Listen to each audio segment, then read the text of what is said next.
Subscribe to Color Frames. IPL ప్రారంభానికి మరెంతో సమయం లేదు. ఈ గ్యాప్లో ఎవరైనా ఆటగాళ్లు గాయపడితే జట్టుకు భారీ ఎఫెక్ట్ పడే అవకాశం ఉంది. ఈ నేపథ్యంలో ఆయా జట్ల ఓనర్లు రిటైన్ చేసుకున్న ఆటగాళ్లతో సంప్రదింపులు జరుపుతున్నాయి. కానీ అనుకోని విధంగా ఢిల్లీ క్యాపిటల్స్కు బిగ్ షాక్ తగిలింది. ఆ జట్టు స్టార్ బౌలర్ లుంగి ఎంగిడి గాయం కారణంగా వచ్చే ఐపీఎల్కు దూరమయ్యాడు. గత కొద్ది రోజులుగా ఢిల్లీకి వరుస షాకులు తగులుతున్నాయి.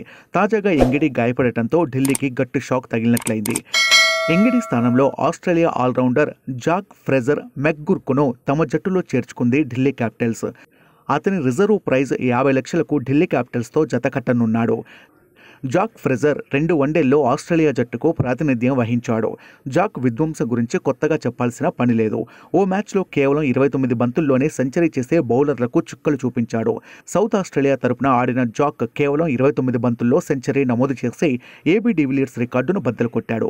ఆ మ్యాచ్లో జాక్ ఫ్రెజర్ 38 బంతుల్లో 10 ఫోర్లు 13 సిక్సర్ల సాయంతో 125 పరుగులు చేశాడు. అంతేకాకుండా బీబీఎల్ 2024లో 8 ఇన్నింగ్స్లలో కలిపి 158.64 స్ట్రైక్ రేట్తో 257 పరుగులు చేశాడు. జాక్ ఫ్రెజర్ను రిక్కీ పాంటింగ్ తొలి నుంచి సపోర్ట్ చేస్తూ వస్తున్నాడు. ఇప్పుడు పాంటింగ్ ఢిల్లీ క్యాపిటల్స్కు ప్రధాన కోచ్గా వ్యవహరిస్తున్నాడు. ఈ నేపథ్యంలో వీరిద్దరి కాంబోలో మరిన్ని అద్భుతాలు చూడొచ్చంటున్నారు.